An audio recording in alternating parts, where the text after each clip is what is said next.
Oke, selamat sore semuanya. Kita langsung mulai saja ya. Perkenalkan, nama saya M. Rizal Abdurrahman, investment spesialis dari PT Miraset Sekuritas.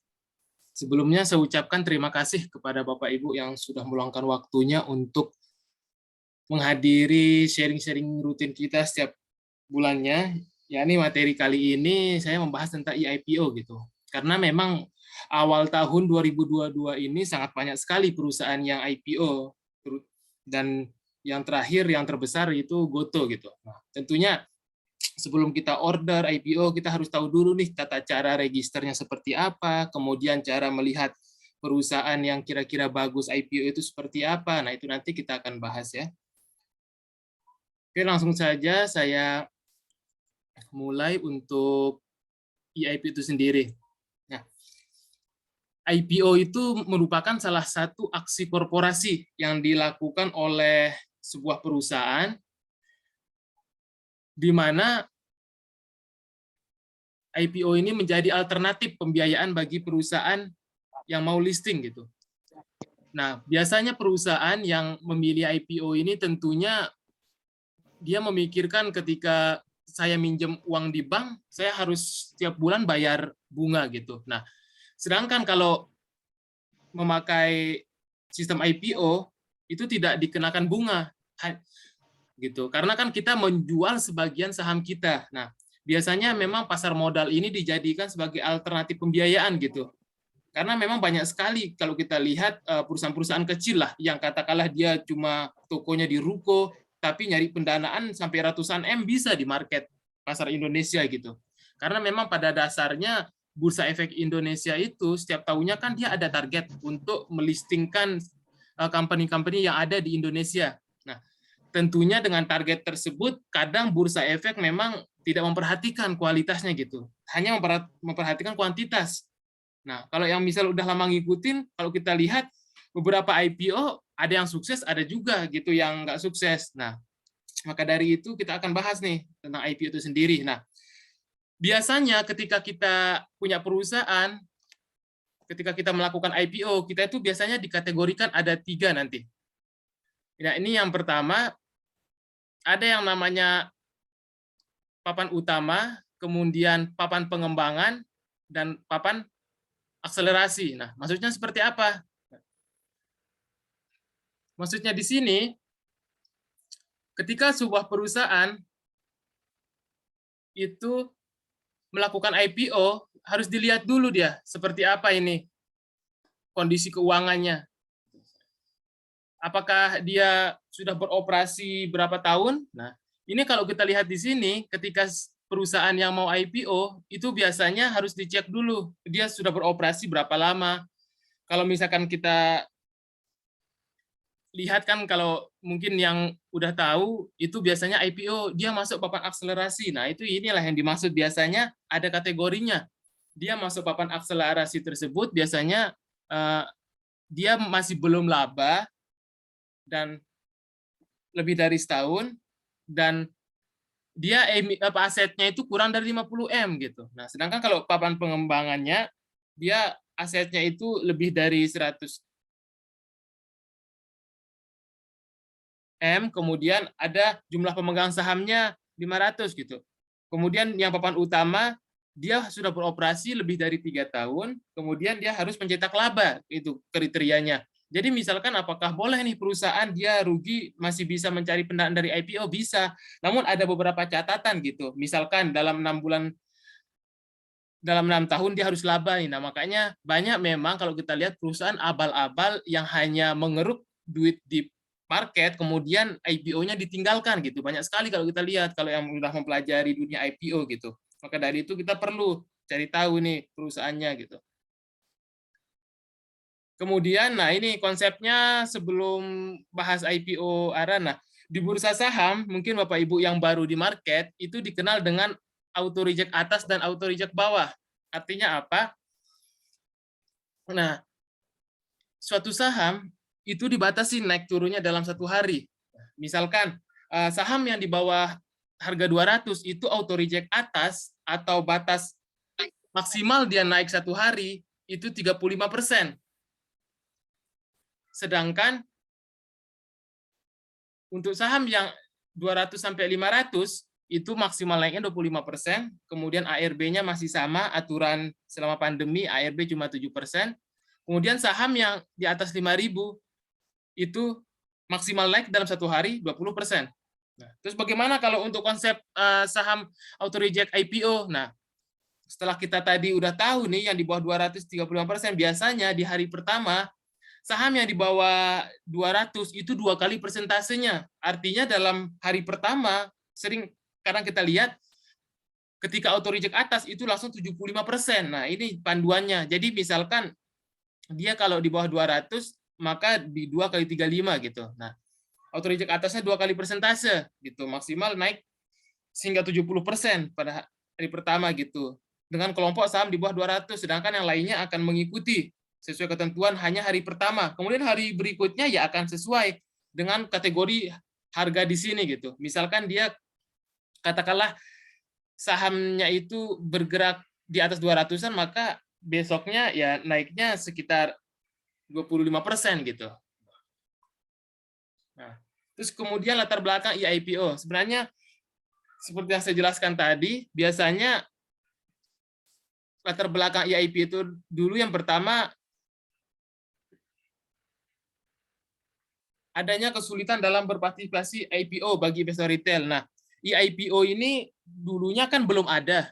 Dulu kalau kita pesan IPO itu harus lewat sekuritas. Nah, maka dari itu bursa buatlah sistem IPO lewat website terintegrasi sehingga memudahkan nih bagi investor. Nah, kalau dulu sistem IPO, jadi misalkan underwriter-nya PT Mirai. Nasabah yang di luar PT Mirai itu nggak bisa untuk ikutan IPO saham tersebut. Nah, kalau sekarang bisa, siapapun underwriter-nya, kita bisa ikutan dengan di website IPO tersebut gitu. Kemudian tujuannya itu tentunya untuk memudahkan akses dalam pasar perdana gitu. Kemudian meningkatkan likuiditas di sektor pasar sekunder. Terus manfaatnya tentunya memberikan akses yang lebih luas bagi para investor, khususnya yang misalkan yang tadinya dia nasabah perusahaan Mirai, tapi yang IPO underwriter katakanlah Mandiri Sekuritas, nah itu bisa berpartisipasi juga siapapun gitu, tidak mengenal sekuritas. Oke, nah ini tahapan IPO. Mungkin yang baru-baru terjun di saham atau yang belum pernah beli IPO harus tahu nih langkah-langkahnya IPO itu sendiri gitu, tahapannya, registernya seperti apa. Gitu.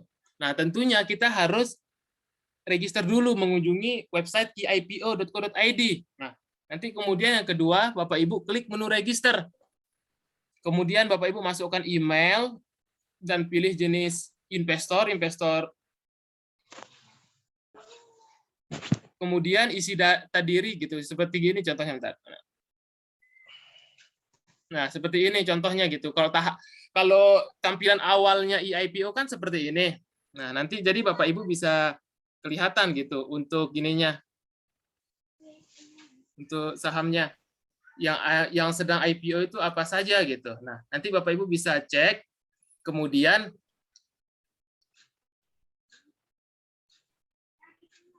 nah di sini masukkan email pribadi gitu. Tipe investor Bapak Ibu harus pilih perorangan gitu. Kalau misalkan akunnya itu atas nama individual, kalau misalkan institusi dipilih kelembagaan. Nah, tinggal diisi data diri sesuai ini yang ada di KTP, kemudian dipilih saya setuju. Nah, nanti akan dapat email untuk verifikasi gitu. Registernya tinggal diklik saja, nanti kemudian dikirimkan kode OTP-nya ke nomor HP yang didaftarkan. Nah, dan harus membuat password baru. Nah, biasanya nanti ada ketentuan di sini. Setelah akun jadi, passwordnya ada ketentuan. Nah, ini yang paling poin pentingnya. Ketika sudah register, harus mendaftarkan kita pakai sekuritas apa saja gitu. Nah, yang pertama itu kan misal partisipan, kita klik yang kolom yang tadi yang di pedagang perantara. Nah, ketika kita pilih, misal kita mau daftarkan Mirai Aset Sekuritas yang punya kita, atau kita lebih dari 2-3 sekuritas bisa didaftarkan. Nah, kemudian nomor SID biasanya 1 gitu. Walaupun kita punya 10 sekuritas, SID-nya tetap biasanya akan mengacu single investor gitu, 1 aja biasanya gitu. Nah, biasanya nanti masing-masing ini akan ada, misalkan kalau di Mirai, kalau kebingungan mencari nomor SID, itu bisa 2 cara. Yang pertama itu bisa lewat menu Hot PC, Nanti Bapak Ibu tinggal pilih klik menu account, pilih inquiry of S info. Nah, di situ nanti ada nomor SID gitu. Atau enggak nanti bisa lihat misalkan dulu opening account itu ada konfirmasi pembukaan rekening gitu. Nah, tinggal dimasukkan. Nanti masing-masing sekuritas beda gitu untuk caranya untuk mencari SID-nya. Nah, setelah nomor SID dimasukkan, nah biasanya nanti akan muncul tampilan seperti ini. Permintaan SRE telah dikirim gitu. Nah, ketika Bapak Ibu sudah mengirimkan atau mendaftarkan partisipasi anggota bursanya, misalkan tadi PT Mirai Aset, kemudian biasanya verifikasi 1 hari. Nah, tapi alangkah baiknya kalau mau cepat, nanti Bapak Ibu tinggal kirim email ke customer service Mirai, tinggal ditulis nama sama nomor ID YP. Nah, tinggal minta verifikasi pendaftaran IIPO gitu. Nah, itu biar cepat, biar langsung hari itu biasanya di-approve gitu, kalau nggak mau nunggu hari esoknya. Nah, kemudian tahap yang kedua setelah kita melakukan registrasi itu ada yang namanya kita informasi awal gitu. Pada tahap informasi awal ini biasanya kita mendapatkan informasi terkait calon perusahaan yang tercatat di Bursa Efek. Dia bergerak bidang apa gitu. Nah, ini poin pentingnya terus yang ketiga yaitu penawaran awal atau book building. Nah, pada masa book building ini biasanya masanya itu 7 sampai 20 hari kerja kita bisa melakukan penawaran awal. Nah, dan di sini biasanya kan kalau orang yang baru di saham, tentunya kadang dia nggak tahu nih untuk cara book building gitu. Nah, idealnya kalau kita misalkan baru di saham, ketika kita menemukan seperti ini, nah itu kita pesannya harus di atas harga range-nya gitu. Katakanlah range 150 sampai 175. Nah, maka kita harus pesannya 175 karena apa? Kita menawar di harga tertinggi gitu. Karena probabilitasnya nanti akan tinggi kalau dapat. Kalau semisal range pembentukan harganya 150 sampai 175, ternyata di sini terbentuk 168. Nah, walaupun kita tadi pesan 175, tetap kita akan dapat 168 gitu. Namun sesekali jangan pernah untuk nawar kalau masa book building gini. Jadi Bapak Ibu harus pesan di harga tertinggi gitu. Di harga 175. Nah, itu yang poin pentingnya. Kemudian tanggalnya di sini kan kalau kita lihat setelah book building 17 Maret. Nah, ini tampilan dari IIPO nanti ketika Bapak Ibu masuk ke website IIPO, di situ akan ada tampilan dari beberapa perusahaan yang mau listing, kemudian tinggal diklik saja gitu more info di situ. Nah, nanti akan muncul tampilan seperti ini, contoh sahamnya WIRG gitu. Nah, ini book building biasanya itu penawaran awal, dikasih waktu. Nah, misalkan kita lupa nih atau nggak ngecek tanggal, kita nggak ikutan di masa book building. Nah, apakah masih bisa ikut? Nah, masih bisa. Nanti itu ada yang namanya di penawaran umum. Nah, penawaran umum ini biasanya jangka waktunya lebih sedikit atau lebih pendek. Biasanya 2-3 hari gitu. Nah, kalau kita lihat di sini, nah ketika di penawaran umum itu sudah terbentuk harga finalnya. Beda halnya kalau di book building itu masih dilihat kira-kira investor retail ini dia lebih banyak belinya itu di harga berapa nih gitu, minatnya. Nah, ketika minatnya ternyata ditemukan dari range 150 sampai 175 itu di 168. Nah, sehingga bisa dilihat di sini harga pembentukannya yakni 168. Nah, jangan sampai Bapak Ibu kalau saran saya di akhir-akhir tanggal 31 Maret kalau bisa sih H-1 sebelumnya karena apa? Buat untuk melihat ketersediaan dana juga dan tidak terburu-buru gitu. Karena kalau misalkan baru beli di 31 Maret itu kan maksimal jam 10 paginya di tanggal 31 Maretnya gitu. Nah, idealnya sih kalau bisa 1 hari sebelumnya kalau misalkan mepet gitu. Jangan sampai pas waktu hari hanya biar meminimalisir kejadian-kejadian seperti misal cash-nya nggak ready dan sebagainya. Nah, kemudian di sini ada kolom penjatahan. Nah, biasanya di akhir periode penawaran umum pas waktu sore dan malamnya biasanya akan muncul gitu kolom penjatahan. Kemudian di sini ada tanggal distribusinya gitu. Tanggal distribusi nanti ketika sebelum listing itu biasanya akan ditransferkan ke masing-masing RDN investor gitu. Nah, nanti akan masuk kalau di Mirai masuk ke aplikasi NeoHots-nya nanti. Terus kemudian tanggal pencatatannya di sini. Nah, ini kalau waran di sini itu kan pemanisnya, itu ibaratnya ketika kita dapat saham IPO ini kita akan ada waran atau saham gratis gitu. Nah, itu bisa diperjualbelikan juga.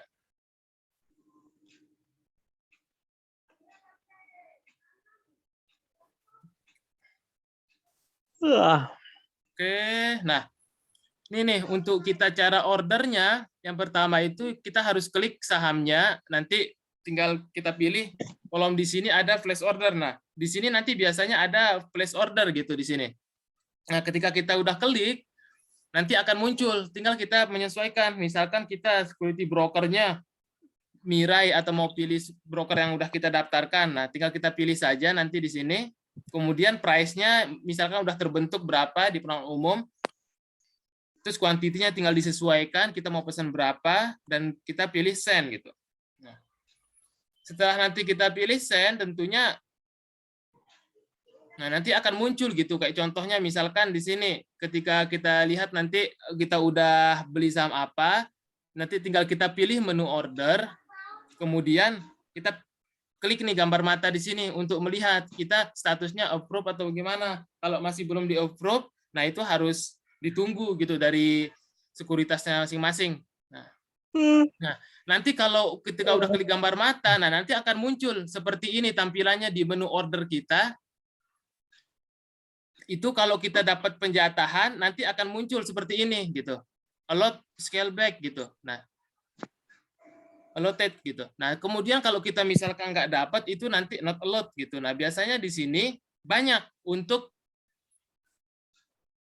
statusnya gitu. Misalkan allot di sini mendapatkan penjatahan, kalau allot scale back ini mendapatkan penjatahan yang disesuaikan, artinya kita misalkan pesan 100 tapi cuma dapat 60. Nah, nanti akan muncul seperti ini gitu. Nah, kemudian kalau not allot di sini berarti kita tidak mendapat jatah gitu. Nah, nanti akan muncul di sini ketika Bapak Ibu mendapat jatah dan tidak gitu. Nah, terus ketika kita sudah ini, tentunya kita harus tahu kira-kira tipsnya seperti apa nih ketika kita ingin tahu IPO gitu. Nah, yang pertama itu kita harus cari tahu jejak karakter underwriter-nya gitu. Dari mana kita tahu? Nanti biasanya, coba nanti saya lihatkan apa namanya di websitenya. Itu misalkan underwriter-nya katakanlah XA gitu, NH Korindo. Nah, itu biasanya bisa kita lihat histori saham-saham yang di underwriterkan oleh si NH Korindo ini, itu bagaimana prospeknya atau bagaimana historinya. Nah, apakah dia ARA 1 hari, 2 hari, atau bagaimana gitu. Nah, itu bisa dilihat karakter underwriter. Karena biasanya polanya akan sama underwriternya gitu. Kemudian yang kedua, kita harus tahu penggunaan dananya ini buat apa gitu. IPO, jangan sampai dia IPO cuma hanya untuk bayar utang saja. Kalau IPO-nya digunakan untuk misal ekspansi, kemudian untuk memperluas bisnis segala macam atau akuisisi, nah itu justru bagus gitu. Kemudian semakin sedikit jumlah saham yang diterbitkan IPO semakin bagus, artinya akan gampang untuk di ARA-kan gitu, karena semakin dikit untuk saham IPO-nya, jadi probability-nya untuk hari pertamanya itu bisa ARA gitu. Kemudian kalau yang keempat, kalau ada waran justru lebih menarik karena apa? Biasanya orang kan kalau beli IPO kalau ada warannya, jadi pemanisnya cukup menarik gitu untuk menggairahkan transaksi pas hari listing pertamanya gitu. Kemudian kita harus tahu sektornya ini bergerak bidang apa dan bagaimana prospeknya di tahun ini gitu, sentimennya di tahun 2022 ini apakah selaras gitu. Jangan sampai kita beli sektornya yang memang dia lagi nggak hype untuk tahun ini gitu. Terus selanjutnya kita harus cek prospektus kondisi keuangannya itu seperti apa, jangan sampai dia rugi-rugi, karena idealnya kan saham IPO itu kita lihat untuk kedepannya gitu. Bagaimana sih prospeknya? Kalau misalkan dia 3 tahun terakhir aja sebelum listing rugi terus, tentunya perlu diperhatikan gitu. Nah, kemudian dari segi harga, kalau bisa di bawah 1.000 dan di bawah 500 itu lebih bagus gitu. Nah, saya tadi lupa tulis di sini, kalau bisa juga, kalau misalkan pingin probabilitasnya dapat banyak, itu Bapak Ibu pesan di penawaran umum saja gitu. Artinya apa? Nah, ini kan kalau kita lihat ada di sini penawaran umum. Nah, enakannya tuh pesan pada tanggal penawaran umum ini saja karena apa? Ini harganya pertama sudah terbentuk dan probabilitasnya biasanya di dalam dunia IPO itu porsinya biasanya lebih banyak kalau di penawaran umum gitu. Nah, itu lebih baik sih kita pesannya waktu penawaran umum gitu. Nah, terus kemudian yang namanya IPO itu memang lebih ke jangka pendek karena kita kan belum tahu ini kira-kira untuk keuangannya ini seperti apa dan kemudian bagaimana bentuk chartnya. Karena dari sekian puluh IPO yang sukses pasti cuma 1-2 gitu. Nah, sisanya pasti berakhir turun gitu ataupun tidak turun paling sideways berbulan-bulan gitu. Nah, biasanya maka dari itu dimanfaatkan buat untuk jangka pendek gitu. Ya, nanti jam 5. Nah, kalau kita lihat misalkan untuk yang nantinya ini IPO Dan nanti kasih tahu ya. IPO ini apa namanya Goto yang akan rilis Senin. Nah, itu seperti apa pandangannya? Nah, gitu coba kalau saya bisa lihatkan di sini memang kalau untuk IPO Goto ini cukup menarik. Pertama, startup terbesar yang Dekakon di Indonesia yang dipunya oleh Indonesia. Nah, kemudian yang kedua, kalau dari segi pendanaan dana ini sangat besar sekali gitu. Karena apa? Goto ini kan dia hampir memperoleh dana sekitar 13 sampai 14 triliun gitu. Tentunya ini cukup tinggi walaupun memang lebih kecil dibandingkan dengan Bukalapak gitu. Kemudian poin yang menariknya Goto ini kalau kita lihat walaupun dia kemarin saham yang dibuangnya itu apa yang dilepas di marketnya itu hanya sebesar tidak sampai 4% dibanding jumlah sahamnya, namun 3,%-nya itu saja sudah setara dengan market cap 400 triliun gitu. Kalau kita lihat, kalau misalkan Senin nanti gimana? Nah, kalau kita lihat orang-orang di belakangnya Goto, misal kayak ada grup Astra, kemudian ada grup Adaro, Gabriel Thohir, dan sebagainya yang jadi komisaris di sana. Dan kemarin juga dia memakai sistem gotong royong, di mana pertama kali dalam sejarah para driver ojol, kemudian para mitranya Tokopedia, itu kan dikasih saham gratis bahkan gitu. Nah, tentunya ini memang ketika strategi seperti ini cukup hal yang baru di dunia IPO, karena memang jarang perusahaan yang membagikan secara sukarela ke mitra drivernya, kemudian ke para penjual reseller yang ada di Tokopedia, itu secara gratis gitu. Nah, dan poin menariknya juga Goto ini selain market cap-nya besar, ketika misalkan auto reject atas, skenario-nya di hari Senin itu bisa bikin IHSG langsung 7,5 atau 7.400 gitu. Karena apa? Market cap-nya itu 400 triliun setara hampir Bank Mandiri sama Astra gitu, 300-400 triliun kalau nanti Senin ARA. Nah, kalau kita berkaca di Bukalapak yang market cap-nya aja nggak sampai 100 triliun, itu memang masih bisa arah hari pertama, karena kan kita masih baru juga gitu untuk sektor teknologi di Bukalapak. Nah, ketika melihat prospek Bukalapak yang sekarang masih jauh di harga IPO-nya, tentunya Goto ini memikirkan cara jangan sampai ke depannya dia mengulang sejarah Bukalapak itu sendiri gitu, sehingga dia mengeluarkan berbagai skenario, misalkan skenario untuk menjaga harga, ditunjuk beberapa sekuritas gitu untuk nantinya jangan sampai dia terlalu anjlok kalau sampai misalkan beberapa minggu bulan setelah listing gitu.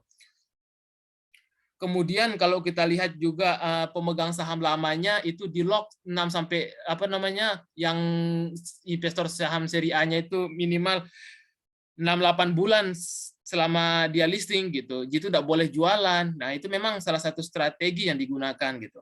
Nah, terus bagaimana strategi kita kalau misalkan kita kemarin ikutan nih beli IPO Goto, tentunya euforia di market itu sangat tinggi gitu, antusias masyarakat karena memang perusahaan startup yang terbesar yang jasanya banyak digunakan gitu. Walaupun memang kalau kita lihat di prospektusnya, Gotoh ini kan masih minus 11 triliun gitu. Dan poin menarik yang di prospektusnya itu, yang di headline itu adalah si perseroannya nggak tahu kapan bisa, sampai kapan waktu yang ditentukan bisa untung gitu. Karena posisi sekarang walaupun dia sudah merger itu, Gojek dan Tokopedia masih prosesnya keuangannya masih minus gitu. Karena memang itulah kalau kita lihat startup e-commerce maupun lain sebagainya, kalau di Indonesia ini memang masih sifatnya bakar duit gitu. Beda halnya kalau kita belajar di bursa Amerika kayak misal Amazon, kemudian e-commerce lainnya, itu hanya beberapa tahun sebelum listing itu mereka bahkan sudah profit gitu. Dan sampai sekarang berlangsung konsisten meraih laba gitu. Nah, memang beda strategi yang mereka gunakan, dan karakter masyarakat di Amerika juga beda gitu, sehingga tidak untuk kemungkinan mereka cepat untung. Nah, sama juga di China, misalkan Alibaba gitu. Alibaba kan paling 5-6 tahun sejak dia di awal 5 sampai 8 tahun awal didirikan itu masih minus gitu. Tapi setelah itu dia masih profit terus gitu. Kalau kita berkaca di Gojek kan dia didirikan 2015 sampai tahun ini, bahkan merger sama Tokopedia pun masih minus gitu. Artinya memang kultur masyarakat di Indonesia dan tipe konsumennya memang masih senang dengan promo gitu. Sehingga untuk meraih labanya pun masih sangat susah gitu untuk di kemudian hari. Nah, maka dari itu kita yang baru terjun di saham nggak bisa serta-merta baru listing kita niatnya invest gitu. Karena yang namanya investasi, dia harus minimal stabil 5 tahun terakhir laba gitu. Dan ketika dia laba tentunya kita mengharapkan dividen gitu. Nah, itu yang poin pentingnya. Karena kan di luar sana misalkan kalau kita lihat di satu sisi bagus, di satu sisi nanti bisa ada trauma kalau misalkan Gotoh beberapa bulan ke depan justru turun gitu. Mitra-mitra yang tidak paham tentang investasi, kemudian drivernya itu ini walaupun dikasih gratis, dia melihat saham Gotoh ternyata setelah beberapa bulan listing malah turun, tentunya dia tidak percaya gitu. Nah, maka dari itu memang strategi Gotoh ini mungkin habis-habisan di hari Senin nanti. Kalaupun tidak ARA, tentunya yang kita harapkan masih bisa untuk naiklah hijau gitu. Nah, kalau kita berkaca IPO sebelumnya ini itu Metel itu anak usaha Telkom yang bagian menara, itu pun nggak sanggup ARA pas hari pertamanya gitu, karena dia cuma sanggup sekitar naik 20% habis itu turun gitu, karena memang market cap-nya yang cukup besar. Nah, Gotoh ini menjadi menarik kalau misalkan stakeholder atau orang yang di belakang Gotoh ini mampu bikin ARA, nah itu bikin sumringah sekali pasti gitu. Bisa jadi juga Senin nanti itu menjadi fenomena. Driver ojek dan mitra Tokopedia makan mantengin gitu. Bisa saja nanti banyak yang nggak narik, karena dia antusias sekali gitu menunggu IPO Gotoh ini gitu. Melihat nanti dia apakah bisa naik bertahan ARA atau tidak. Nah, namun kita sebagai pelaku pasar tentu melihat fenomena ini hanya melihat jangka pendek gitu.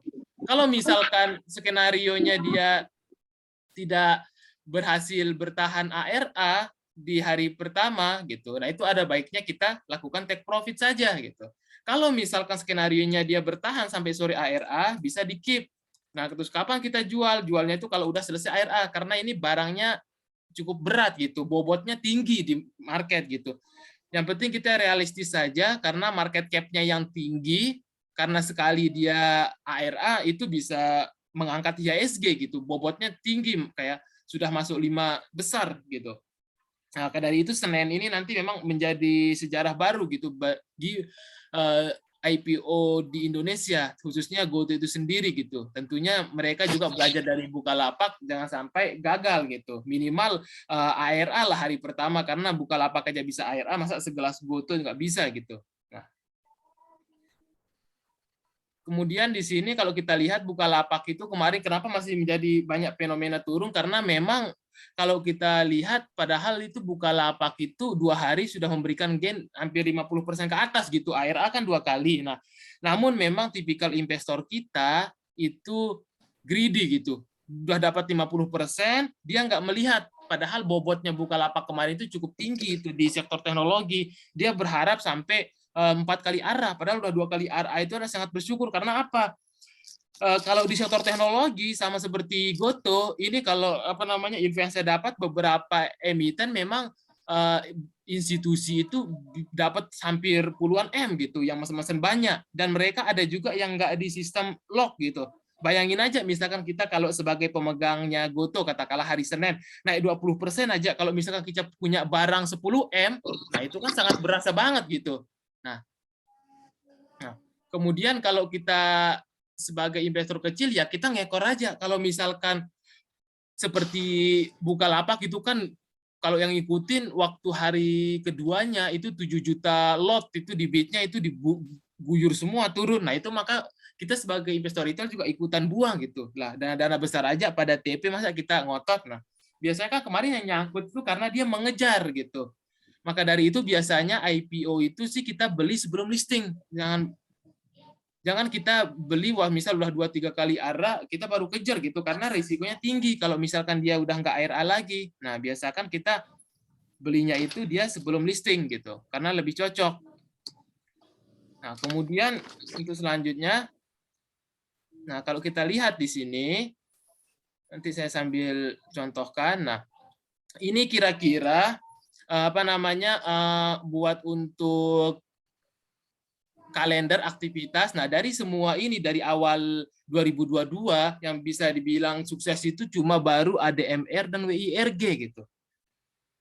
Beda halnya 2021 juga kalau kita lihat gitu. Nah, ini saya coba contohkan Bukalapak, kalau orang yang nggak greedy, apalagi karena memang Bukalapak itu kita banyak dapat barang besar gitu. Nah, ini kan udah profit 400 juta itu masa ada di TP gitu. Nah, itu kemarin itu sih, misalkan yang kemarin ikut, kalau yang kemarin investor-investor saya sih saya udah ingetin gitu, hari kedua itu kemarin pas waktu kebongkar arah langsung pada TP gitu. Nah, mungkin kejadian di luar sana yang masih baru di saham, belum neliti dunia IPO seperti apa, tentunya pasti mereka greedy gitu.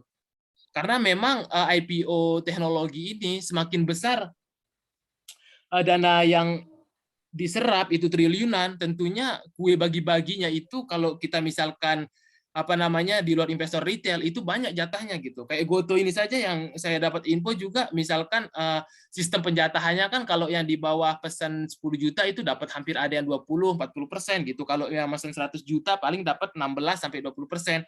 Kalau yang pesan 1M paling dapat 7% gitu. Nah, tapi yang banyak tidak diketahui publik kan di luar yang penjatahan itu gitu. Misalkan kita kenal dengan manajemen Goto gitu. Nah, itu bisa dapat puluhan M gitu. Karena memang banyak yang saya temukan orang-orang besar gitu, institusi dia didapat jatah dan tidak di-lock gitu.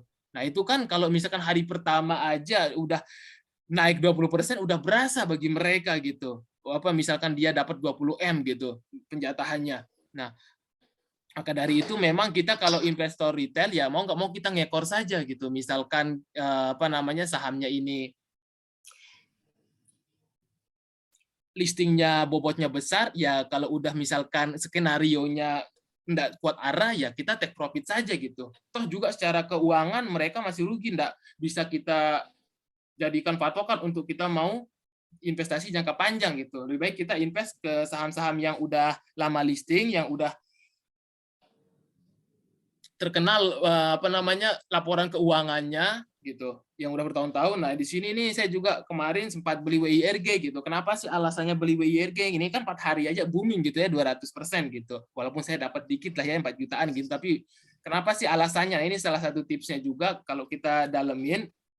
Nah, kalau saya contohkan misalkan, nah ini coba saya share screen kembali ke IPO. Nah kalau kita lihat di sini, yang seperti saya kasih contoh yang tadi, tips untuk melihat apa namanya untuk IPO itu sendiri.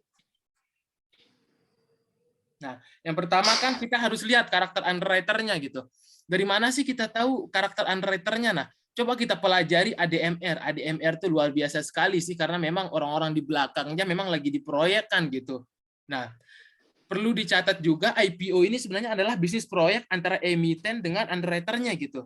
Kalau si misal ownernya atau emitennya ini pingin dinaikkan hampir sekian kali lipat gitu dengan dia ada memang proyeknya, maka akan bisa gila sepanjang sejarah apa namanya 2022 ADMR itu momentumnya pas sekali gitu. Itu kan anak usaha Adaro. 2022 sektor energi lagi boomingnya, dan Gabriel Di Thohir udah tahu lah itu sepak terjangnya kalau di bursa memang jago lah gitu kan, apa namanya grup Adaro Group gitu. Nah kan karena memang mereka dia juga ada proyek gitu, sehingga kalau kita lihat ADMR itu dari 100 sekarang udah mau 3.000 karena memang lagi diproyekin, ownernya sendiri yang turun tangan gitu. Nah IPO yang bagus tuh gitu, jadi ownernya juga merasa dia punya andil gitu di saham tersebut, karena ada memang tipikal IPO dia cuma hanya sekedar nyari pendanaan di bursa, kemudian sahamnya nggak di maintenance gitu, artinya dilepaskan aja di market, mau dia ARB berapa kali mau turun gitu. Nah, seperti Bukalapak lah contohnya, itu contoh yang nggak dijaga. Karena apa? Dia memperoleh dana kalau nggak salah berapa kemarin 18 triliun ya. Bayangin aja, dia operasional nggak pernah mencapai laba segitu. Dia hanya membuang sedikit saja apa namanya kepemilikannya, dia bisa dapat dana publik itu 18 triliun. Nah, itu kan luar biasa sekali gitu. Dia dengan sistem operasional yang bertahun-tahun belum tentu bisa dapat 18 triliun. Dia hanya sekedar melepas sebagian sahamnya, dapat 18 triliun. Sama halnya Goto. Goto kan terakhir minus 11 triliun. Dengan di IPO ini dapat sekitar 10-14 triliun gitu. Tentunya memang kalau dilihat penggunaannya memang cukup bagus untuk ekspansi segala macam gitu. Nah, namun balik lagi yang namanya IPO, tetap kita harus lihat bagaimana reaksi market dalam jangka pendek gitu. Nah, kalau kita lihat di sini, nah ini salah satu cara untuk kita tahu kira-kira sebuah saham itu prospeknya itu bagus tuh seperti apa. Nah, kita bisa melihat karakter dari underwriter gitu. Nah, bisa kita lihat di sini kayak misalnya saya contohkan ADMR. Nah, mari kita buka di More Info ADMR. Nah, nanti akan kelihatan ini kan momentumnya pas gitu. Nah, kemudian sektor energi gitu dan segala macam. Nah, kalau kita lihat, nah dia hanya nge-share cuma 15%, artinya bagus gitu. Biasanya kalau yang bagus tuh ya 20% ke bawah lah. Artinya nggak banyak-banyak gitu dari total 100% saham yang dipunya oleh emiten, dia cuma nge-share 15 triliun. Nah, dan ada di sini Cipta Dana Sekuritas. Nah, artinya kalau kita menemukan sebuah IPO dan underwriter-nya itu sukses, nah biasanya perilakunya ke depannya itu akan sama gitu. Nah, kalau kita lihat kemarin, makanya saya juga ikutan, kemarin juga ada beberapa nanya tentang WIRG gitu. Nah, kalau kita lihat di sini juga WIRG ini dia kan lagi booming juga tentang IT gitu, metaverse, kemudian AI, terus kemudian augmented reality dan sebagainya. Nah, coba kita perhatikan juga siapa underwriter-nya gitu. Nah, ini salah satu tips untuk kita tahu untuk prospek sebuah suatu saham gitu. Nah, kalau kita cek di sini, dan menarik kemarin juga ada Waran juga. Nah, sampai hari ini kan udah 5 kali ARA kan. Nah, karena memang menurut info memang udah memang targetnya segitu. Nah, ini poin menariknya, sama Cipta Dana, artinya memang biasanya kalau yang karakternya bagus historinya, tentunya ketika IPO lagi menggunakan underwriter tersebut itu bagus. Nah, dan yang ke poin yang kedua, biasanya juga kalau IPO itu kalau bisa underwriternya satu itu udah cukup bagus, artinya dia pede gitu, percaya diri. Beda halnya kalau kita lihat nih, contohnya misalkan kayak Mattel atau Goto ya, kalau kita cek. Pasti kalau sebuah saham yang dia ingin memperoleh pendanaannya itu di atas 10 triliun, pasti underwriter-nya banyak yang ditunjuk. Nah, coba kita lihat di sini. Nah, itu banyak sekali. Ada 2, 4, 6, 8, 10, 12, 13. Karena memang, kenapa?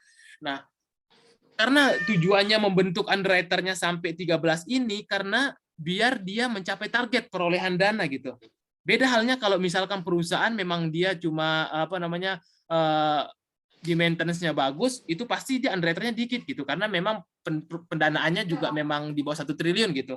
Tapi biasanya karakternya kalau misalkan perusahaan yang pingin di bursa sahamnya itu dia di atas 10 triliun, pasti dia underwriter-nya banyak. Nah, gitu, karena memang ini sebagai agen sales-nya buat untuk menawarkan ke investor retail dengan berbagai macam dipoles lah ini prospeknya gitu, biar pada dibeli, biar targetnya itu tercapai gitu. Sama halnya dengan Mattel, kalau kita perhatikan, coba kita lihat di sini Mattel hampir sama gitu. Biasanya saham-saham yang di atas 10 triliun itu pasti menggunakan underwriter-nya banyak gitu. Nah, ini contohnya Mattel juga, kemarin dia final price-nya 800. Nah, sama karakternya gitu.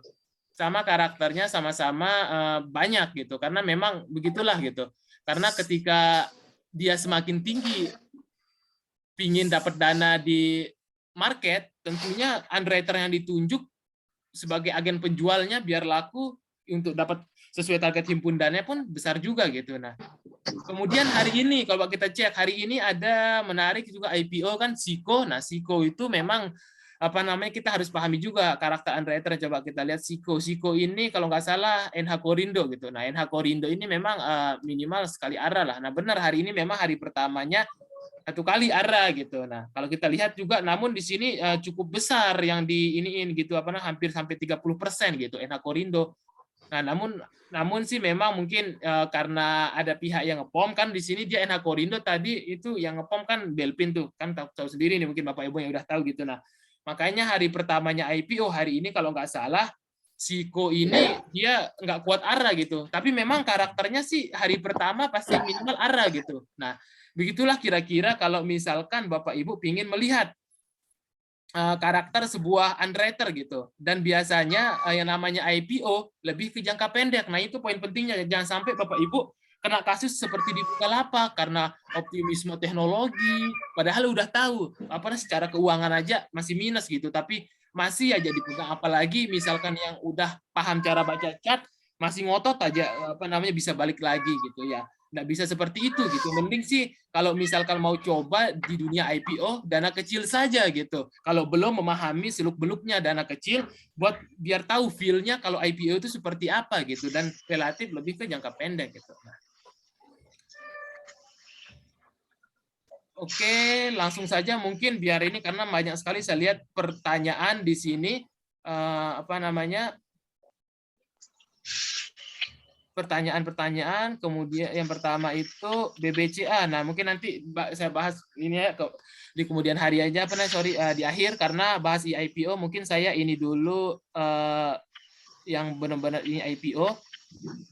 Ini dari Pak Eko Cahyo. Ada kode saat pertemuan Presiden G20 tahun lalu saat Ratu Belanda memuji Gojek kepada Pak Jokowi 2 hari kemudian. Terus berita kerajaan Belanda invest masuk Gojek. Nah, tentunya harus kita cek dulu Pak, dia pakainya apa ini gitu. Jangan sampai dia invest tapi kan bisa kelihatan di prospektusnya gitu. Pemegang sahamnya Goto ini siapa saja gitu. Kalau kita misalkan mau lihat gitu, pemegang sahamnya siapa saja nanti kelihatan gitu. Coba misalkan kita cek gitu, itu kalau nggak salah kan pemegang sahamnya Goto ini masih beberapa company gitu. Kalau pendirinya memang Nadiem Makarim masih banyak pegang gitu. Terus ini yang ditanyakan oleh Pak Eko Cahyo ini bagian apanya Pak? Untuk yang ini.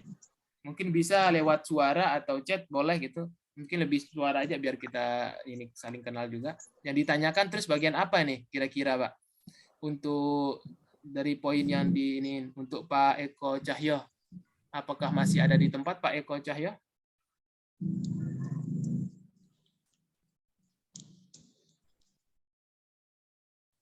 Apakah masih ada Pak Eko Cahyo?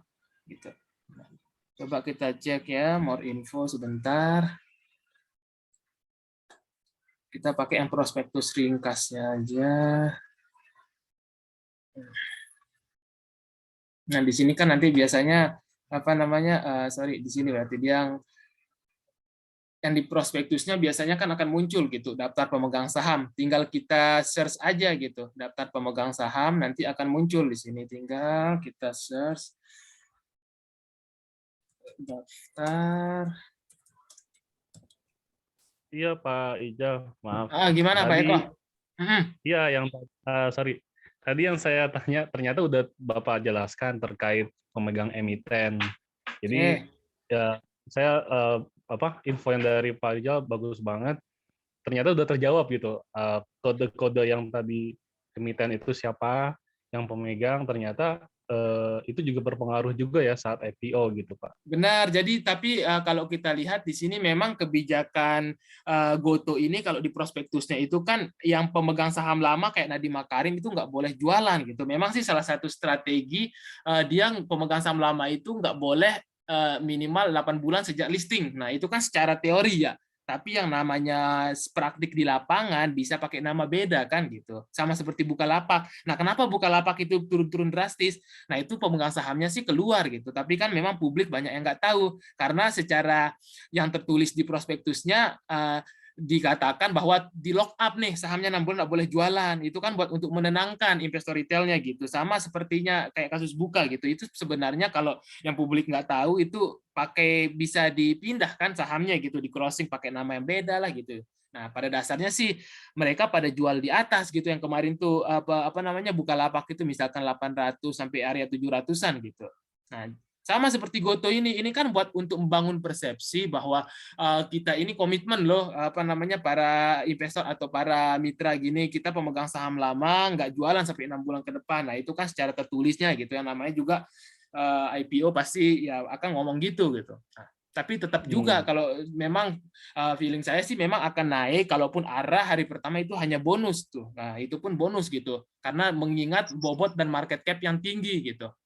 Nah, kalaupun dia misalkan skenarionya ARA kunci, ya enggak apa-apa di-keep. Kemudian hari keduanya kalau nggak kuat arah, karena kan Bukalapak cuma mentok 2 kali arah, habis itu diguyur kan sesi duanya gitu. Nah, sama seperti Goto, tinggal dicek aja kalau misalkan bidnya udah diguyur, ya ada baiknya di take profit saja gitu.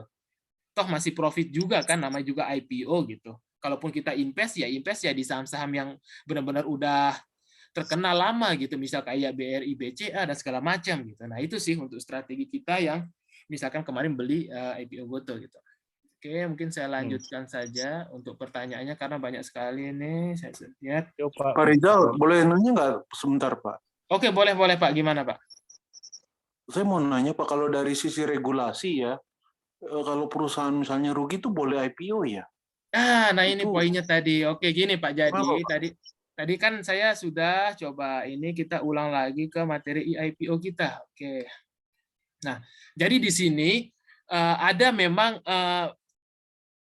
masuk ke pasar pengembangan gitu. Sorry, apa namanya? Nanti si perusahaan ini, jadi dia itu tidak harus laba, Pak, gitu. Jadi namun dia dikasih kesempatan minimal itu apa namanya, dalam jangka waktu 2 sampai 6 tahun tuh dia harus menunjukkan growth gitu. Minimal kalaupun dia nggak laba ya minimal labanya ruginya berkurang lah. Nah, itu ada ketentuannya Pak di sini gitu. Karena memang udah dibuat sama bursa, makanya saya bilang kan bursa itu punya target setiap tahunnya untuk IPO. Jadi dia memang mempermudah. Misalkan Bapak punya company nih. Nah, itu kalau misalkan Bapak tahu nih sejarahnya, saya cerita sedikit. Beni Cokro, kalau kita lihat Beni Cokro kan sebelum kasus Jiwasraya, terus kemudian Asabri, itu jauh sebelumnya dia itu sebenarnya bisnisnya banyak di IPO. Nah, cara mainnya itu dia cuma bentuk beberapa perusahaan cangkang atau anak usaha, dia cuma modal di ruko saja gitu. Nah, cuma nyari pendanaan aja bentar di IPO gitu. Paling cuma di IRA-kan 1-2 kali buat euforia retail, tapi dia habis itu nggak kemana gitu, kayak misal Posa, Bapi, Nusa, nggak jelas tuh. Nah, itu biasanya memang kalau orang-orang yang nakal, apa namanya, dia cuma untuk nyari pendanaan, menyerap dana di bursa saham, itu sangat banyak sekali Pak, apa namanya, daerah-daerah greennya gitu, daerah-daerah basahnya gitu. Jadi dan ada juga yang menarik kalau misalkan Bapak ikutin, ada perusahaan kalau nggak salah itu yang apa namanya ya, dia perusahaan jasa kos-kosan. Namun bayangin, dia dapat dananya di market itu 100 M lebih gitu. Bayangin aja kalau usaha kos-kosan apa sih, misalkan dia walaupun punya cabang bisa dapat 100 M gitu.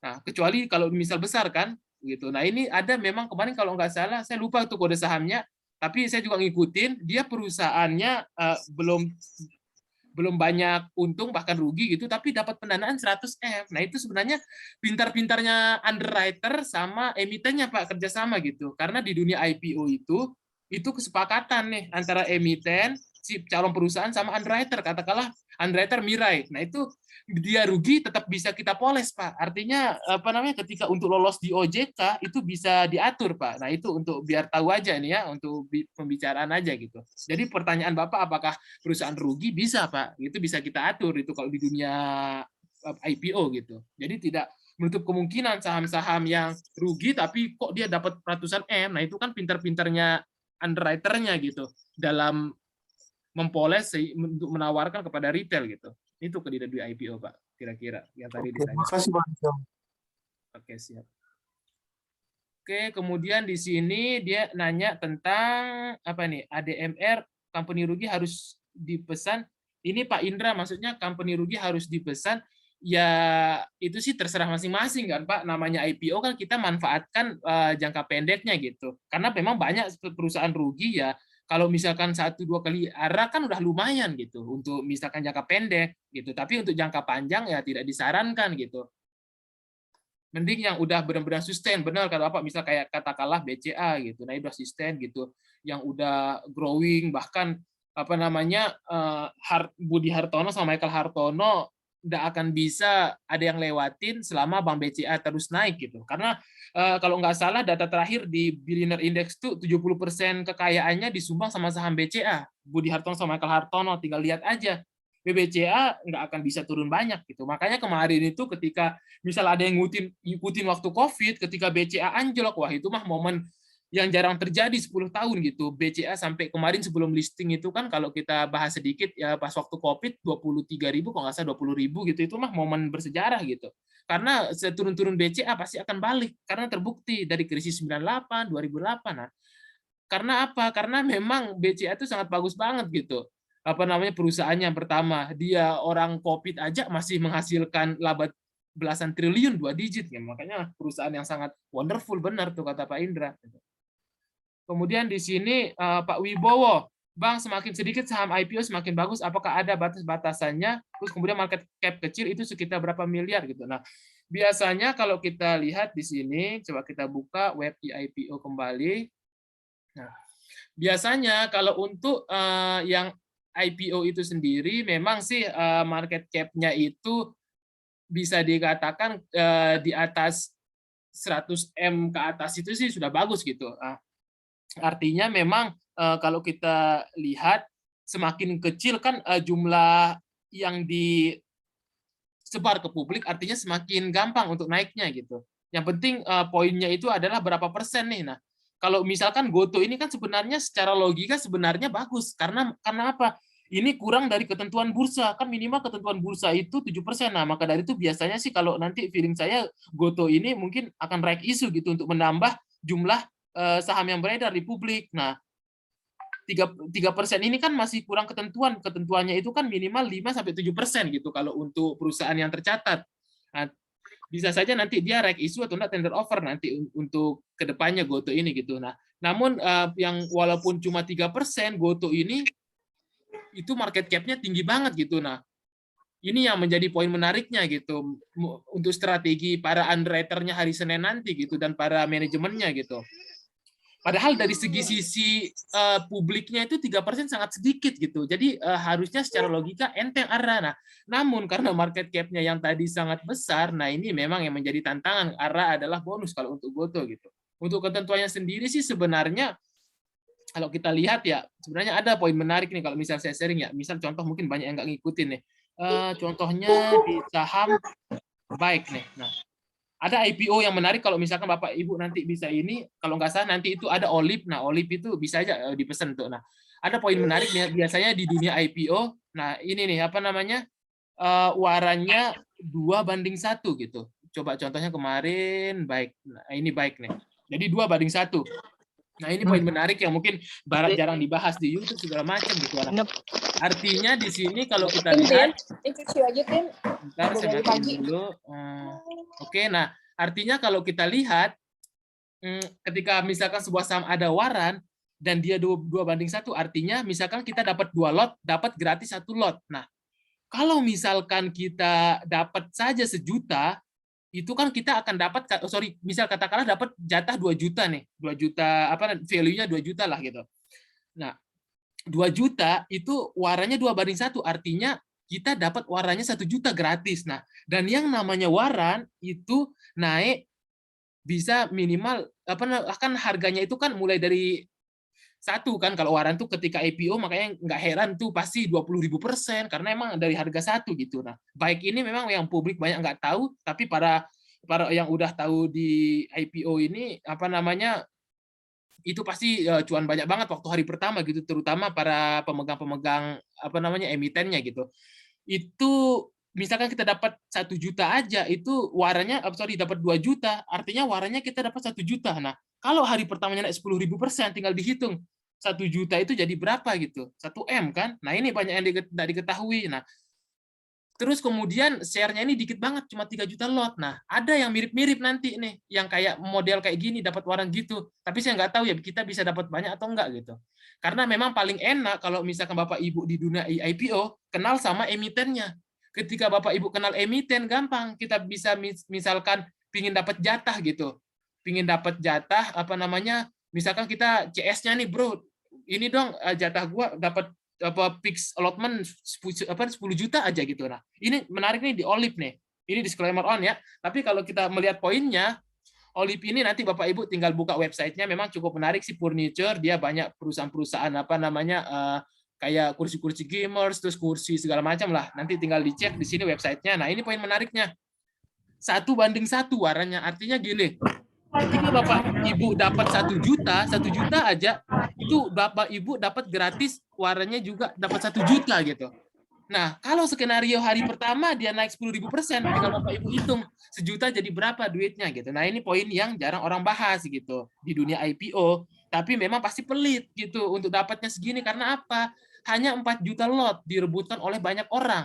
Tapi biasanya kalau misalkan sebenarnya ini juga yang perlu saya sampaikan di dunia IPO itu oversubscribe. Misal Bapak Ibu dengar oversubscribe sekian, nah itu bisa kita buat gitu. Oversubscribe itu artinya apa? Biasanya di dalam masa book building, ketika kita pingin seolah-olah nanti kita beritakan di media itu oversubscribe sampai 18 kali, 100 kali, nah itu biasanya kita pihak emiten, ini saya buka sedikit aja ya, nggak usah direkam lah gitu, nggak enak aja karena ini memang dunia IPO gitu. Nah, itu biasanya kita akan si emitennya ini akan buat akun nomina. Akun nomina artinya akun yang beberapa orang, baik itu karyawannya kah dipakai atau staffnya. Nah, dia yang beli sendiri gitu.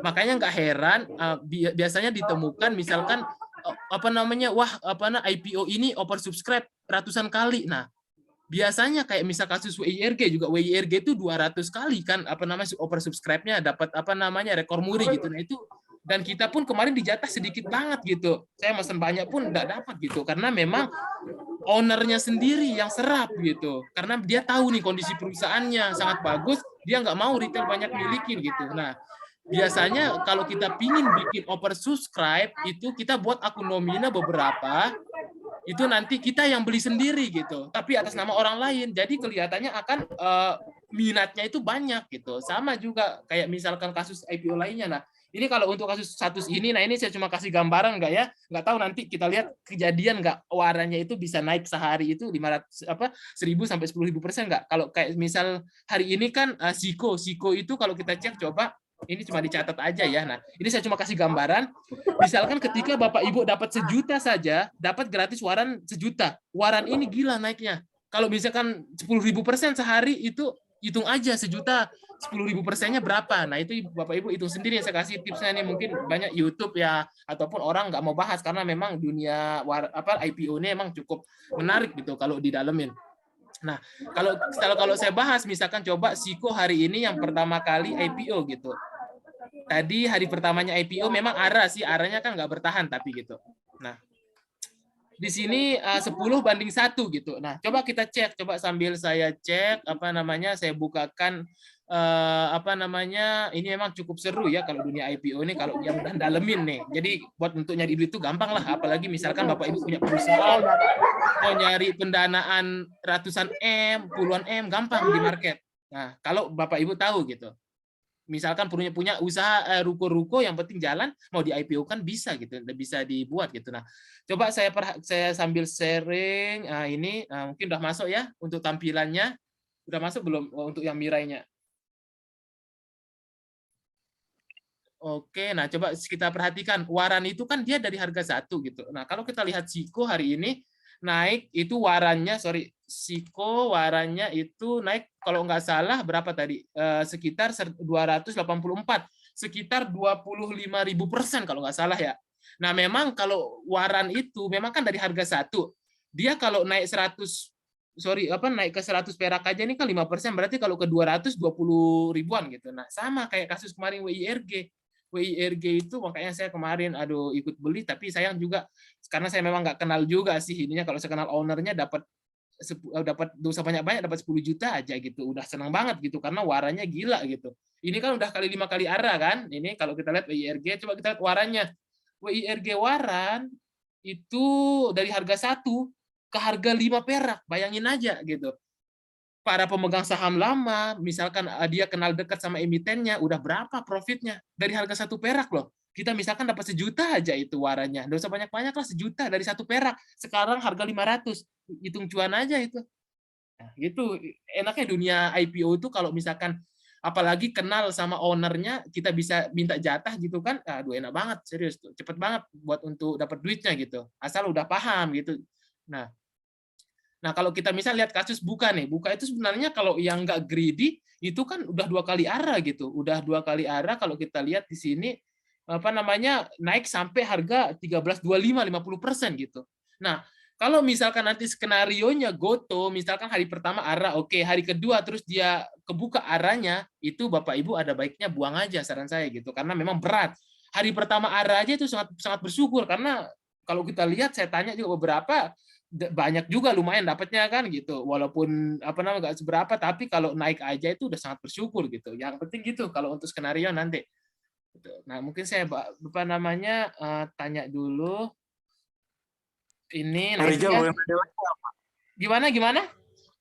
Saya mau nanya lagi boleh nggak? Itu kan Goto itu kan ownernya kan perusahaan-perusahaan besar ya. Iya, Google, benar. segala macam. Iya. Nah, ya sebenarnya gini loh. Perusahaan itu sebenarnya kalau saya pemilik perusahaan, saya akan lebih baik minjem ke bank ketimbang saya ketimbang saya jual saham saya gitu loh. Nah, pertanyaannya kok saya bingung aja kok Goto kok dia buka lepas sahamnya gitu. Padahal kan ownernya kan besar-besar itu dia tuh. Nah, gini Pak, poin menariknya kita ambil kacamata kita sebagai bagian operasional katakanlah gitu, kayak misal si Kevin lah, co-foundernya gitu.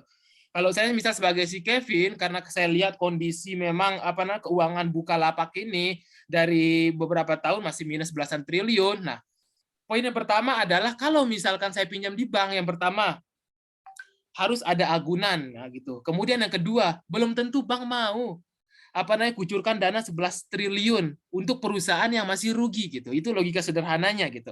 Nah, poin yang gampangnya adalah saya sebagai pemegang saham gimana ya caranya saya dapat pingin 11 triliun tapi saya nggak ada beban bunga tiap bulan atau tiap tahun bayar ke bank. Nah, oke, saya pilih jalur pasar modal aja lah. Nah, seperti yang saya sampaikan poin di atas tadi, bursa saham ini adalah sebagai alternatif buat untuk cari pendanaan gitu. Nah, saya sebagai misalkan si Kevin, tentunya saya ya udah saya lepas aja lah sedikit, katakanlah lepasnya 4% dari kepemilikan saham gitu. Nah, itu pun saya cuma buang kos sedikit. Nah, terus gimana kondisi pemegang saham lama? Pemegang saham lamanya itu kan bukan sahamnya yang mereka yang dilepas gitu. Jadi tentunya kalau kita lihat pas waktu RUPS yang 3%-nya ini kan bukan yang misalkan ada investor besar-besarnya gitu, katakanlah Astra, kemudian grup Adaro, kemudian dari luar misal Tokped katakanlah ada Alibaba gitu. Bukan itu Pak yang dilepas gitu. Mereka masih akan tetap sama proporsinya gitu. Tapi poin yang menarik kedua adalah saya sebagai misalkan Alibaba, tahu nggak harga saham saya berapa kalau saya pegang nih, kalau saya ceritakan nih, tapi jangan di ini ya. Kalau kita lihat misalkan itu jauh di harga IPO, katakanlah Bugoto IPO-nya 388 ya kalau nggak salah ya. 380 Pak. Ya, berapa? 380-an deh. Oke, 380. Tahu nggak Alibaba dia megang saham berapa? Ya jauh lah di bawah harga 100 lah Pak. Logikanya gitu. Kalau di dunia perusahaan gitu, tentunya menarik banget dong. Ketika IPO sama kayak Goto itu si Ahmad Zaki gila banget tuh cuannya gitu. Dia pasti jauh di harga 800, bawah banget gitu karena kan ketika sebelum listing kita bisa nentuin Pak gitu. Misal nanti Bapak punya perusahaan lah, Bapak bisa nentuin. Saya mau harga pemegang saham saya ini mau harga Rp10 bisa gitu.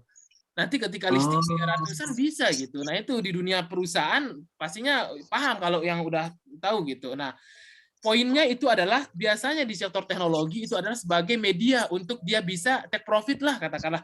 gua udah lama nih duit gua lo pakai bakar nih untuk di saham gitu katakan Iya. sebagai Alibaba nih pingin lah gua nyicipin dikit cuannya, ya udah ketika IPO ya bisa sebagai media buat mereka jual sebagian gitu. Nah itu poinnya Pak, biar Bapak tahu gitu.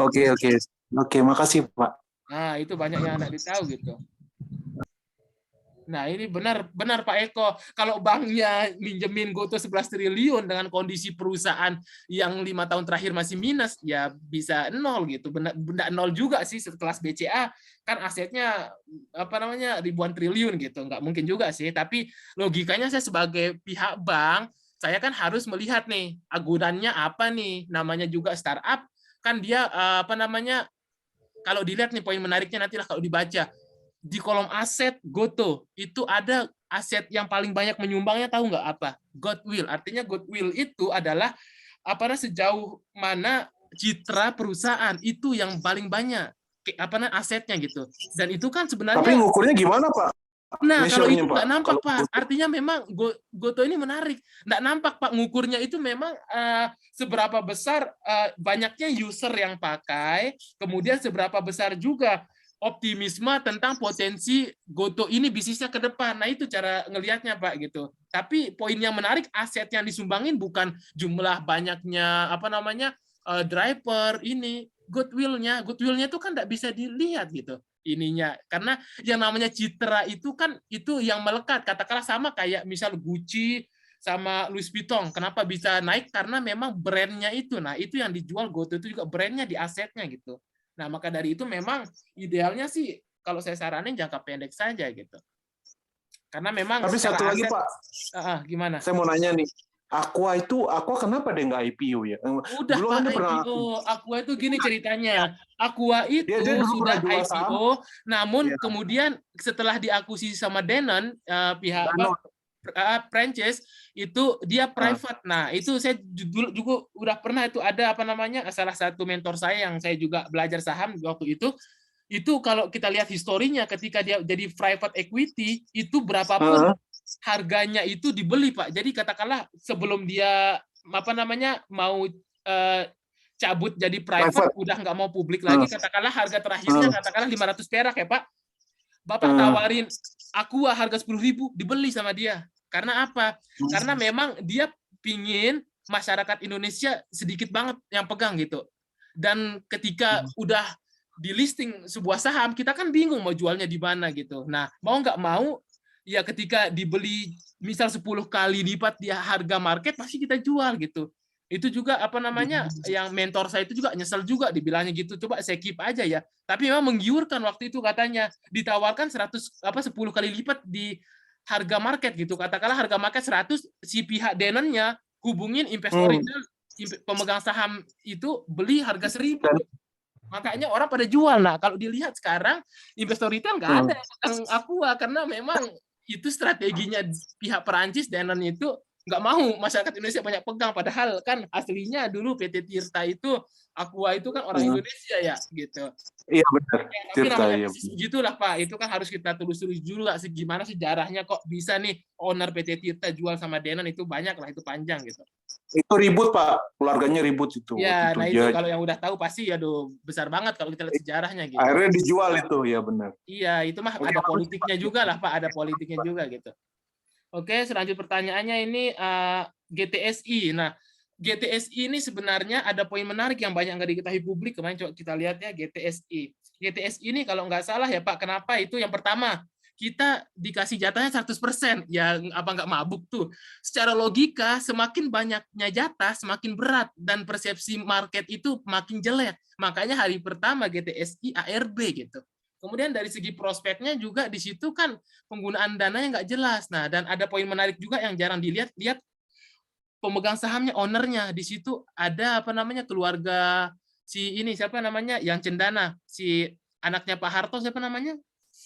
Pak Tommy Soeharto, GTSI Pak. Jadi memang kan kalau grup-grup Soeharto itu kan masih agak kurang dilihat sama market. Nah itu Pak, caranya itu yang pertama kita lihat, coba saya juga belum pelajari ya, coba kita sama-sama aja buka GTSI. Bisa nggak ya langsung di search coba GTSI. Karena juga saya kemarin waktu itu nggak beli juga nih gitu GTSI. Oke, coba kita lihat. Padahal IPO price-nya 100, oke, dia perusahaan transportasi logistik, kemudian 24 juta lot, cukup banyak, dia nggak ada waran juga gitu. Nah, kalau kita lihat memang ini, nah itu Pak, ini Reliance Sekuritas. Nah, memang karakter Reliance Sekuritas itu memang agak kurang bagus. Nah, gimana caranya biar kita kejebak? Ya kita balik lagi tipsnya yang pertama tadi, kita harus tahu karakter underwriter-nya. Kita harus cek. Nah, itu Pak, gitu.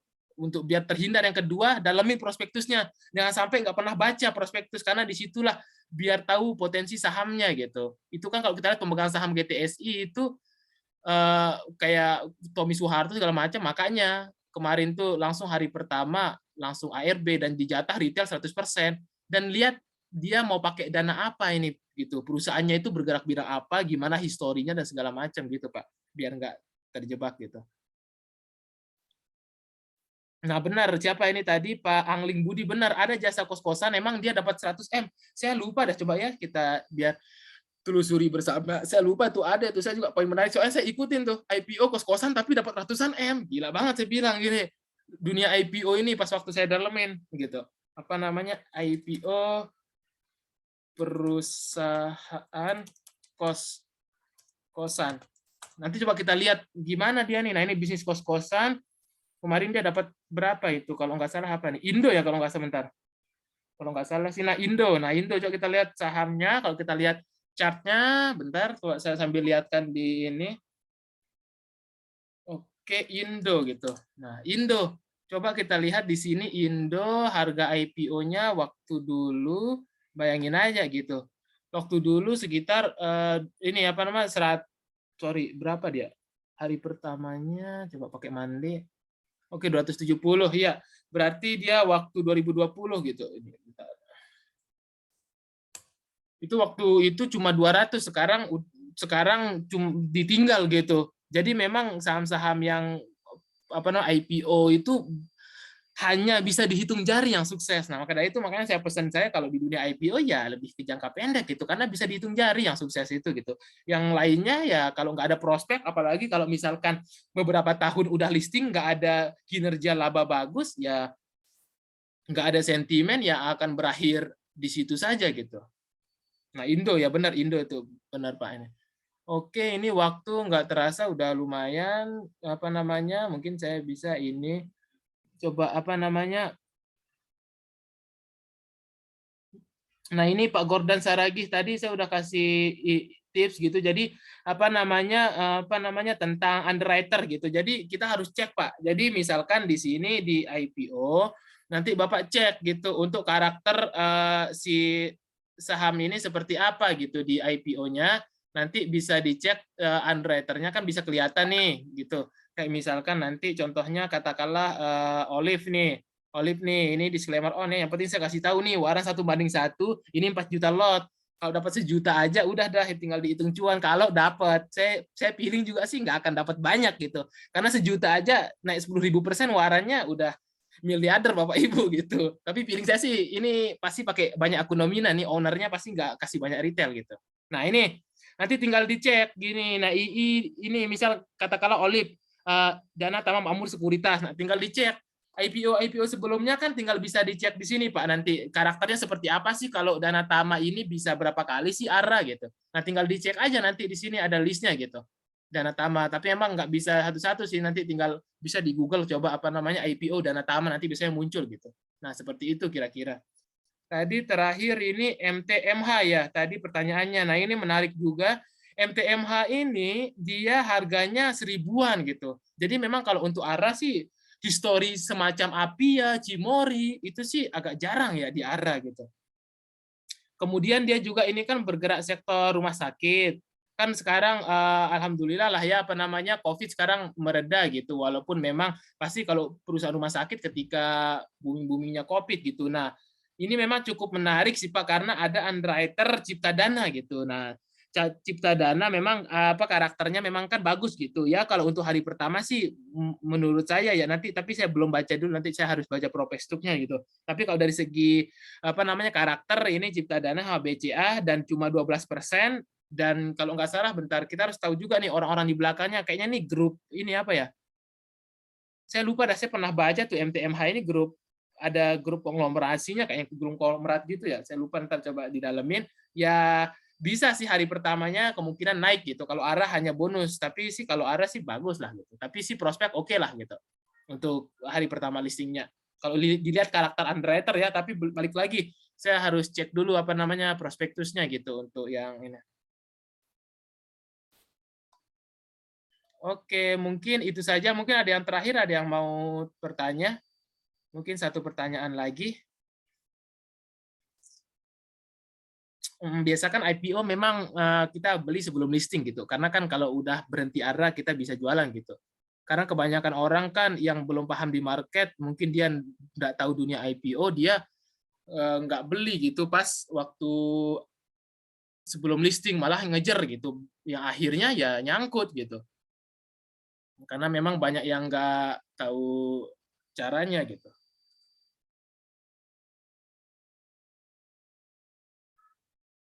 Oke, apakah ada pertanyaan lagi?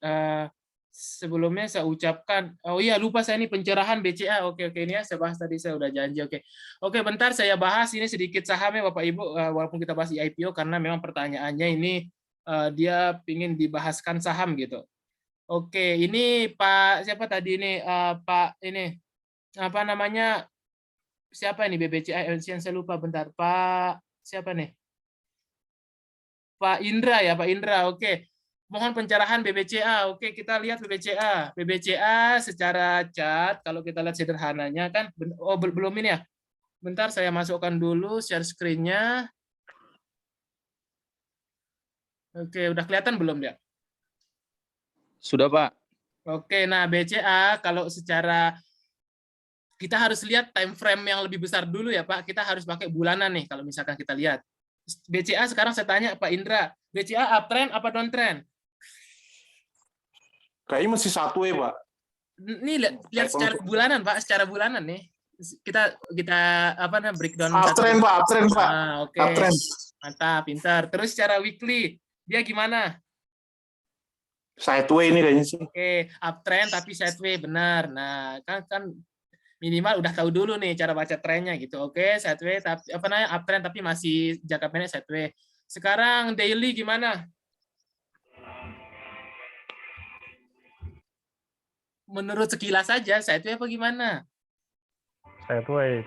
Nah, itu udah tahu kan cara bacanya. Nah, benar karena memang BCA kalau kita lihat dari perjalanannya memang nggak kemana-mana, cenderung di dalam kotak. Area bergeraknya 76 sampai 8.300 gitu. Nah, ini kan apa yang ditanyakan, nah itu udah bisa jawab tuh. Pak Enggak, Gordon, Pak, kalau untuk long term, Pak. Untuk long term saya oh, sangat bagus lah, Pak. Kalau untuk long term nanti harus kita WA dulu nih Pak Budi Hartono, jadi 10.000 jadi 10.000 nggak ya nanti beberapa tahun kemudian gitu. Tapi saya optimis lah apa namanya break 8.300 nanti apa namanya bisa 10.000. Kan dia apa namanya BCA bagus, tapi asumsi break 8.300 ya. Tapi ntar kita WA dulu Pak Michael Hartono ya, ajak makan dulu. Tapi invest mah sangat bagus Pak. Kalau BCA mah merem aja. Kalau invest mah kalau beli-beli, yang penting jangan pas beli 8.300 ya. Kalau untuk invest mah oke lah, perusahaan nomor 1 apa namanya big cap gitu. Nggak usah diragukan kalau BCA mah. Oke, untuk yang terus kedua kalau, MNCN ya Pak. Iya Pak. MNCN Pak itu 800 sampai 1.100. Saya iniin Pak Gordon. Kalau apa saran saya pesan pas penawaran umum aja Pak, jangan book building.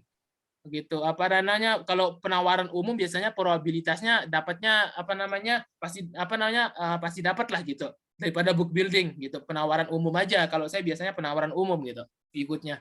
Karena saya juga pernah book building malah nggak dapat gitu. Waktu zaman-zaman dulu IPO pas zamannya masing-masing sekuritas, sekarang kan IPO siapapun underwriter-nya bisa ikutan gitu. Oke, MNCN kita breakdown dari chart monthly dulu Pak. Chart monthly gimana menurut Pak Indra? Kalau chart monthly sih kayaknya sih turun ya. Biasanya dia 800 sampai 1.100 ya. kasarannya tuh. Oke, secara chart monthly kita kan harus dalam melihat sebuah saham kita harus lihat dulu secara bulanan gitu. Secara chart monthly, secara tren besar dia memang masih downtrend. Namun dalam jangka pendek, secara monthly dia memang masih sideway Pak. Sideway-nya ini nggak kemana-mana, hanya bergerak di 700 sampai 1160. Nah ini secara monthly.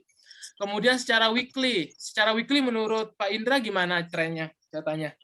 Wah, ini mah turun nih, Pak. Lihat sekilas saja jangka pendek gitu, bukan masalah turunnya, trennya sebut aja. Agak naik sih, trennya sih naik. Masa naik ya benar, trennya secara sekilas saja gampang loh, ini tidak kemana-mana loh poinnya, yang penting kalau nggak kemana-mana apa trennya, gimana trennya nih, nggak kemana-mana loh sahamnya loh, kalau nggak kemana-mana artinya dia sideway benar.